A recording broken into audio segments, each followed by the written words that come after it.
Hi, and welcome to the very first art assignment in Art 1 of the year. So this is probably going to be one of many videos that you're going to watch of me or somebody else doing a demonstration. So I want you to get comfortable with it, but I also want you to understand that there's a lot of valuable information in here and in the hyperdoc that this entire video is linked to. You're going to see probably a Google slide, and you're also going to see lots of great visuals in that Google slide, as well as the rubric, what you're going to be graded on.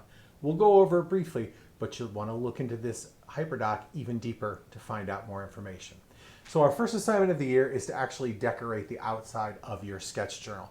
So your sketch journal is going to be used for a bunch of information this year. You're not only going to obviously draw inside of it, you're going to paint inside of it, you're going to create research inside of it where you're going to look to come up with ideas and concepts for artwork. We're going to use it a bunch. And it should be one of those go-to things that you come with every day. So you should have already received from one of us a sketch journal that looks like this. It's blank, not only on the inside, but on the outside, and it's brown or probably some other color. So you're going to get a sketch journal, and your job is to decorate the outside of it. So we're going to teach you 4 concepts today, 4 important concepts. The first one is a design technique called knolling. You've probably seen knolling and don't even know it. Knolling is actually a design style that was invented accidentally by a janitor in 1987.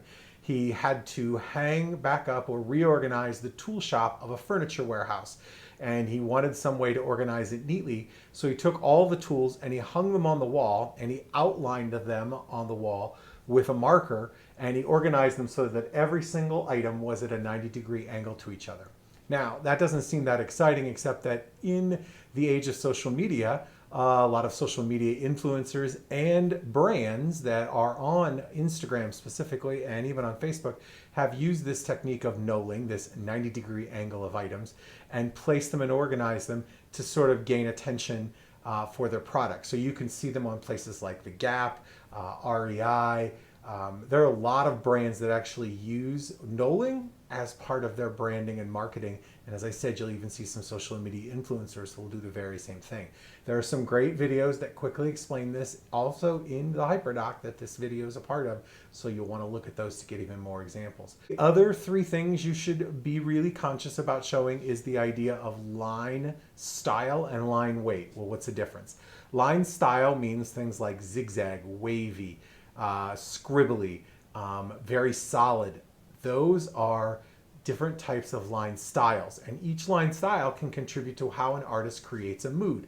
Obviously, if I'm angry, I'm not going to do nice, clean, refined lines. If I'm angry, I'm probably going to do something very different. The other one is line weight. Line weight refers to the thickness or the thinness of a line. So think of it this way. I have a black pen here, so it's going to give a very thin line weight. It just naturally does.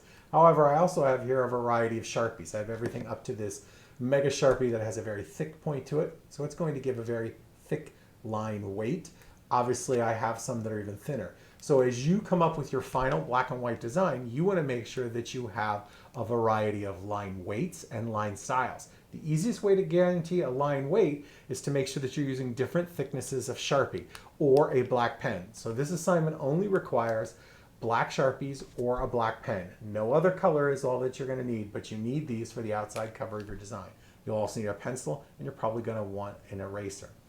The 4th one on the list, as I mentioned, that's important, is the idea of contrast. Contrast, you've probably seen it on your phone, you might see it on your TV. The contrast level, specifically what we're talking about here, because there's other types of contrast, deal with the darkness or lightness of something. So right now, your sketchbook is just plain old brown, but we want different areas to be a different contrast. We want some areas to appear to be lighter, and we want some areas to be darker.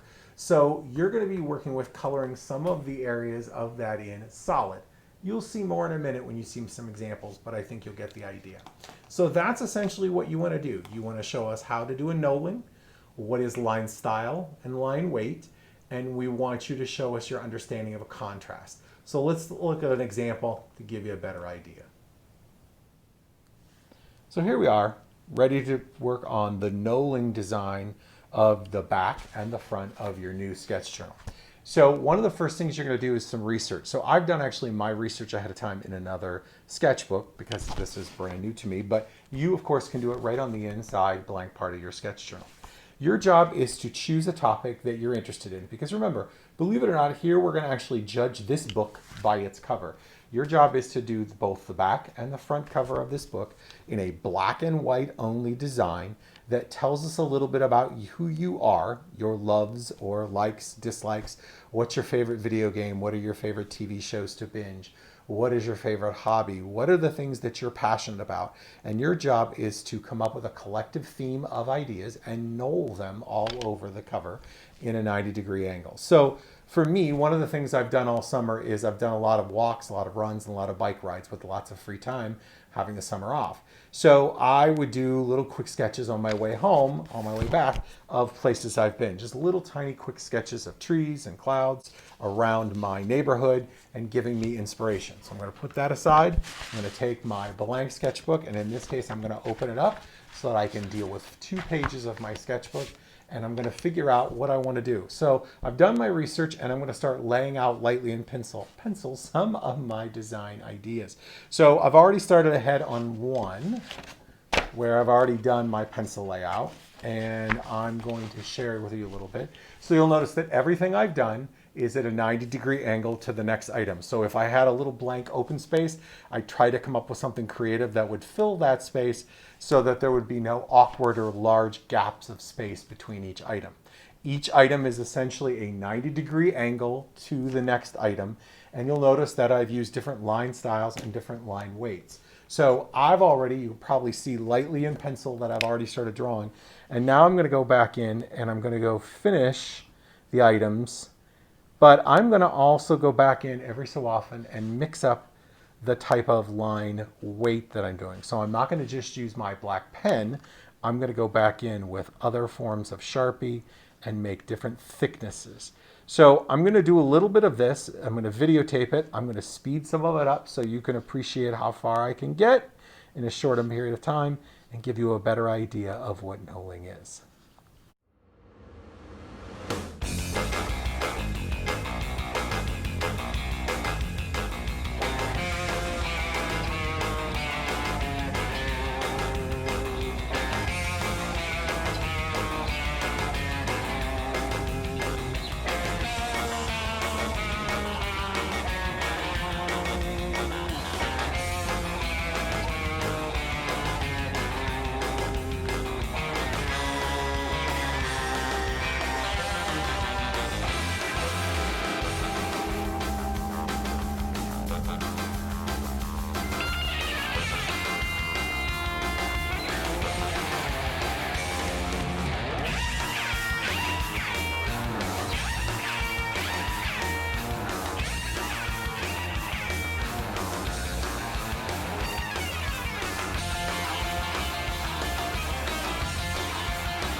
So there's just a start of my knolling exercise.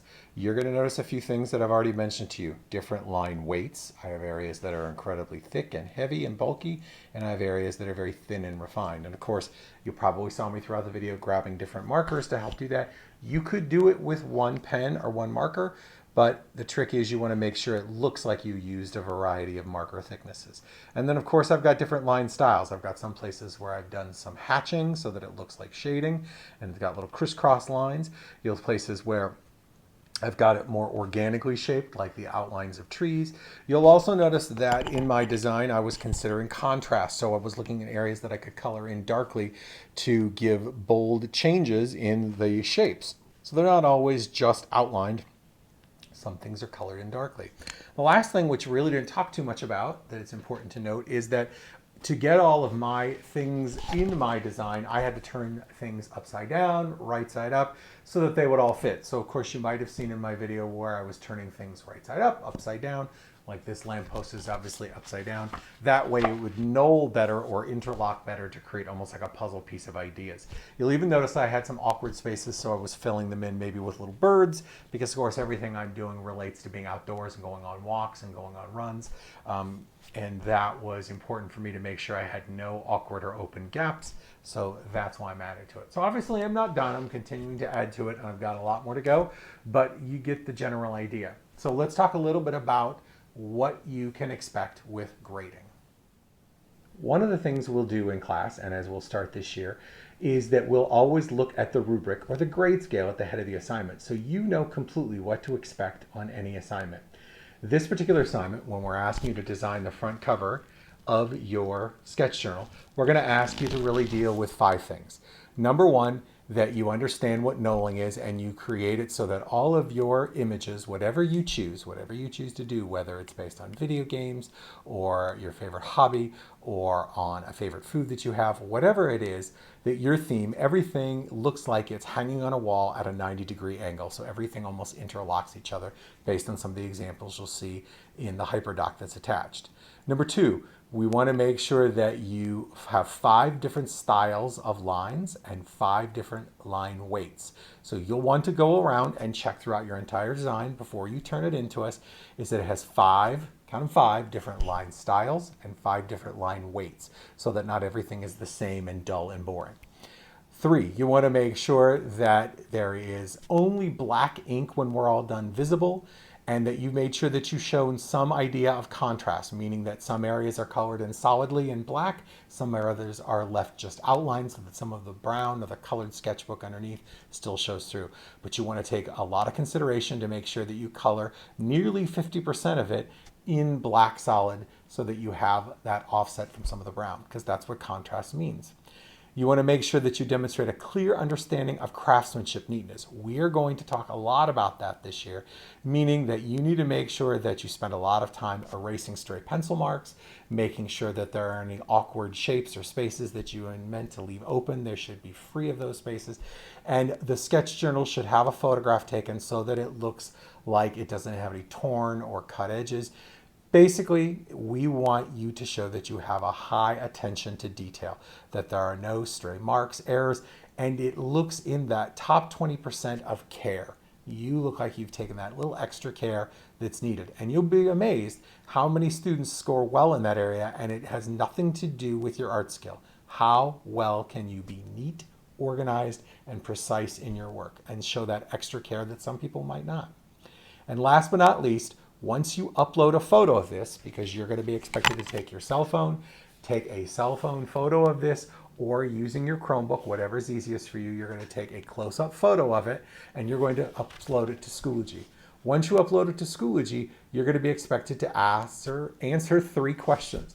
Those 3 questions will be given to you. You'll see them, but it's 3 questions about what you think of your work, what was some of your successes, what do you think some of the things that weren't successful, and what have you really learned about doing this assignment? And that pretty much stays the same in every sketch journal or drawing assignment we do. We're going to ask you some questions to put in the comment section in Schoology.